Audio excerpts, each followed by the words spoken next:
अस्सलाम वालेकुम दोस्तों। अभी मैं घर की तरफ आ रहा था तो मेरे आगे एक साइकिल पे एक बेचारा उसकी बीवी बच्चों को लेके मायके छोड़ने जा रहा था। बहुत ही प्यारा मंजर था। उसकी बीवी एक छोटी सी बच्ची को लेके पांजरी पे बैठी थी। आगे उसकी एक प्यारी सी बच्ची सीट पे बैठी थी। ये बेचारा मेहनत करके उसको बहुत ही प्यार ना खूबसूरत अंदाज से उसकी ससुराल जा रहा होगा। तो वो चीज़ें बहरहाल फिल्मा के बताना अच्छा नहीं, तो मैंने कहा बोल के बता दूँ। बहरहाल ये जुमा को बाज़ार करने का जो रिवाज है हमारे शहर में, ये बहुत ही प्यारा और ख़ूबसूरत है। मेरी अपनी राय में, दूसरों की राय में गलत हो सकता है, लेकिन मेरी अपनी राय में ये बहुत खूबसूरत रिवाज है कि बेटियां अपने मायके जाती हैं। पूरे 6 दिन की जो स्ट्रेस रहता है वो कम से कम वहाँ कम हो जाता है। और हमारी भी बहनें हमारे घर आती हैं तो हम लोग उनके साथ हंसी मजाक करते हैं। और माएँ भी अपनी बेटियों से मिलकर बहुत खुश होती है, बाप भी बहुत खुश होते हैं।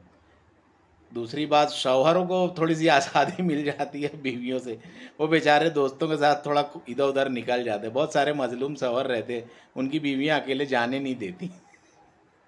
तो वो बेचारे जुमा के दिन दोस्तों के साथ फुल एंजॉय करते हैं। तो ऐसे बहुत सारे शौहर हैं।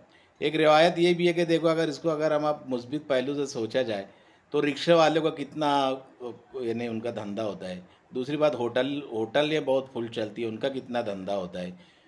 देखा जाए तो हर चीज़ की कारोबार बढ़ा है इससे। पहले तो ये रिवायत कब से है क्या है तो मुझे तो नहीं पता। पर ये मालेगांव में मंगल करने जाने का, जुमा करने जाने की जो भी रिवायत है बहुत ही प्यारी और ख़ूबसूरत है। दूसरे शहरों में नहीं होगी मुझे नहीं पता। और जो दूसरे शहरों से जिनकी बीवी बहू आई होंगी तो वो तो नहीं जा सकते, पर हमारे वहाँ जो हमारे मोहल्ले की और घरों में शादियाँ होती हैं वो तो जाती हैं। औरतें भी थोड़ी सी देर शौहरे से दूर रह के वो भी खुश, शौहर भी खुश, सब खुश, है ना। कुछ लोग अभी एतराज़ करेंगे कि भाई औरतें अब मायके जाके सीख कर आती हैं, बहुत सारी चीज़ सीख कर आती हैं, उनको नहीं जाना चाहिए। तो फिर मेरा जवाब यही होगा कि तुम्हारी बहन बेटी भी घर पे आके सीख कर जाती होंगी, उनके घर बिगड़ते हैं। अगर दूसरों की सीख कर आती है तो हमारी भी सीख कर ही जाती होगी ना। जब भी हम ये बात बोल रहे हैं तो कोई कुछ सीखता उगता नहीं है। बहरहाल माओं को भी चाहिए कि बगैर कोई तहकीक की अपनी बेटियों को अच्छी ही तालीम दे। और औरतों को भी चाहिए कि अपने ससुराल की बातें मायके में आके ना बताएं, उनकी बुराई ना करें। देखो, हर जगह अच्छे बुरे लोग होते हैं और जो हम बहुत सारी चीज़ें चाहते हैं वो मिलती नहीं है। थोड़ा सा सब्र करना चाहिए। बहरहाल ज़िंदगी इतनी बेहतरीन है कि वो अपने हक़ में फ़ैसले होने लगते हैं, लेकिन उसके लिए हमें थोड़ा साबिर रहना ज़रूरी है।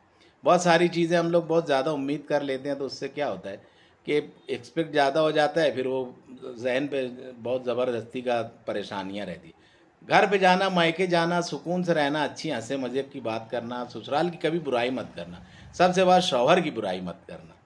और शौहरों की भी यानी ये जिम्मेदारी बनती है कि अपनी बीवी की बुराई कहीं करे नहीं और अपने पर्सनल मामलात कहीं किसी को बताना नहीं, क्योंकि हमारे पर्सनल मामलात हमारे ही होते हैं, वो किसी से शेयर नहीं किए जाते।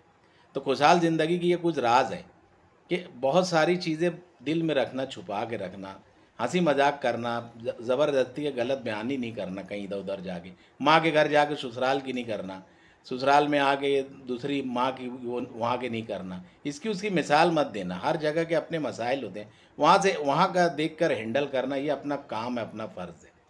इन सब छोटी छोटी चीज़ों पर अगर हम अमल करेंगे तो हमारी ज़िंदगी बहुत खुशहाल गुजरेगी, सभी की गुजरेगी इंशाअल्लाह।